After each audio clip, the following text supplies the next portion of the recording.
KJA Global Channel. The Political System and Me. Series 5, Myanmar's Democratic and Federal Transition. Episode 57, The Leader's Role, Power as Stewardship, Not Ownership. There is a moment in every political struggle when the question shifts. How do we defeat oppression? But after the first victories, after the mobilization, after the sacrifice, and after the world begins to watch, another question arrives. It is quieter, but far more dangerous. What will we become when we hold power? Power does not only build nations. Power also reveals souls. Power makes visible what was hidden.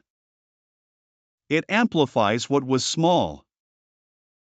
It turns private habits into national consequences. Many leaders endured exile, prison, hunger, and fear. Their sacrifice is real. But sacrifice can become a temptation. I deserve. This is where our question begins. The mechanism is already present in ordinary decisions, even when politics appears distant. Apply a stewardship test to authority, appointments, resources, dissent, conflicts of interest, succession, and willingness to accept limits. That whisper, "I deserve," can become a new tyranny if it is not disciplined. A leader is a steward. A steward holds something precious on behalf of others, under rules, with accountability, and with an end date. That is the first difference between a liberator and a new oppressor. Stewardship is not weakness. It is strength under discipline. I can use power, but I will not abuse it. The people can trust that promise only when leaders build systems that constrain themselves. Good intentions are not a constitution. Transitions fail not only because of enemies.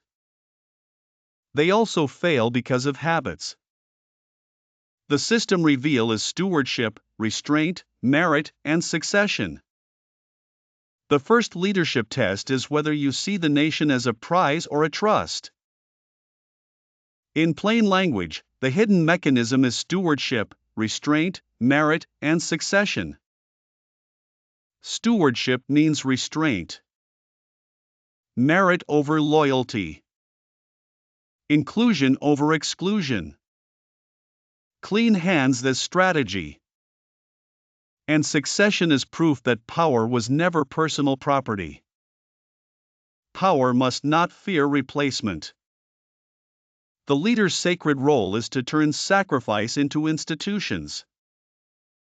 If the revolution is about ending ownership of the nation by a small elite, then leadership itself must undergo a moral transformation. Power must become stewardship. Not possession. Not inheritance. Not entitlement.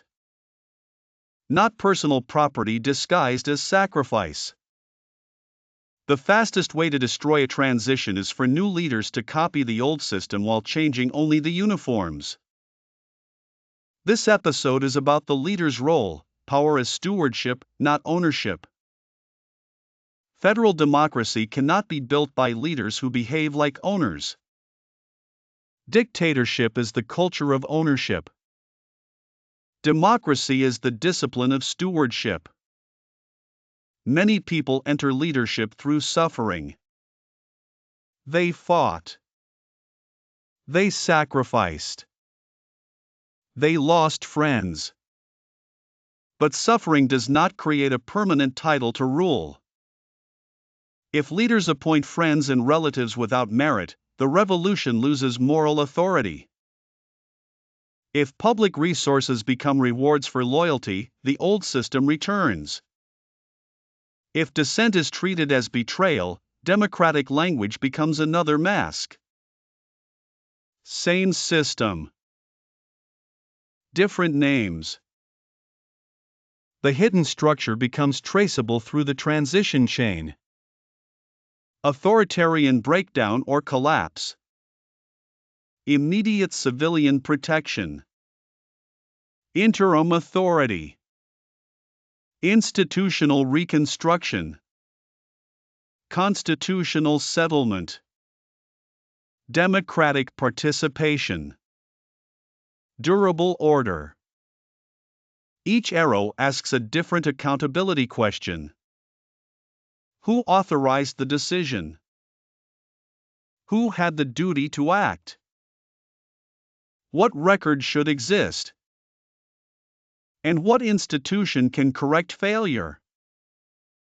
A broken outcome may begin far upstream. The visible harm can come from an unjust rule, an unfunded institution, a hidden record, a captured oversight body, or a remedy that exists only on paper. The chain prevents us from reducing a system failure to one personality. It identifies the point where law, capacity, evidence, oversight, or enforcement stopped working. When citizens and professionals can locate that break, criticism becomes more accurate and reform becomes more practical. For this episode, the principal mechanism is stewardship, restraint, merit, and succession. The production graphic must make every link readable on a phone screen and must label country-specific or proposed arrangements honestly. Under dictatorship, the leader's role is shaped primarily by concentrated command. Information is restricted. Institutions answer upward. Challenge may carry personal risk. The leader becomes the center of law, loyalty, resources, and national identity. Institutions exist to preserve the ruler rather than to serve the public. In a fragile democracy, formal rules may exist while patronage, unequal capacity, corruption, politicization, or weak enforcement make protection inconsistent. Appointments may still reward loyalty over competence. Oversight may exist but remain weak. Succession may depend more on personalities than institutions. In a functioning federal democracy, authority is constitutionally distributed, common rights remain enforceable, and more than one institution can question, review, or correct harmful power. Leadership is temporary. Public office is limited. Resources are recorded. Conflicts of interest are disclosed. Appointments are justified. Dissent is protected. Succession is expected. Elections or federal language do not substitute for functioning safeguards. The viewer should compare who decides, how authority was obtained, whether records are public, whether affected people participate, and whether succession, restraint, and service beyond personality are available in practice. The constructive question is not merely what values leaders declare, but what institutions make leadership reliable. The minimum guardrails are these. 1. Public purpose and disclosed conflicts of interest. A leader must be able to explain how a decision serves the public rather than personal, family, factional, military, party, or commercial interests. 2. Consultation and reasoned decisions. Authority should listen before deciding, record the reasons for major decisions, and show how evidence, rights, risks, and affected communities were considered. 3. Records and transparent use of resources. Public appointments, budgets, contracts, assets, travel, benefits, and emergency powers must leave records capable of later review. 4. Acceptance of oversight and correction. A steward does not treat questions as insults. A steward accepts lawful scrutiny, independent review, judicial limits, legislative oversight, and correction when wrong. 5. Succession, restraint, and service beyond personality. Leadership must create institutions capable of surviving the leader. A true steward prepares to leave office without destroying the system, the opposition, or the public trust. These safeguards work as a system. A published rule without an independent reviewer can become theater. Oversight without records cannot see. Participation without safety can expose people. And a remedy without enforcement does not repair the harm. Global relevance. The institutional test for the leader's role applies across political labels. Who decides? What limits power? What information is public? Who participates? And does a real correction or remedy exist? Direct Myanmar focus. Distinguish verified present conditions from proposed transitional design. Protect civilians and sensitive identities. Represent ethnic nationalities and regional institutions with accuracy, dignity, and agency. Do not assume that one organization, one leader, one armed actor, or one political proposal represents the whole country. Here is the civic practice for this episode. See and ask. If you hold any authority, ask where you are tempted to treat it as ownership. Verify. Examine codes of conduct, appointment records, asset and interest disclosures, decision records, oversight findings, and succession rules. Act. Apply the stewardship test to one decision you control. Create a record of purpose, reasons, consultation, limits, conflicts of interest, and review. Review. Record whether you can name the responsible institution, the evidence, the safeguard or remedy, and one safe next step.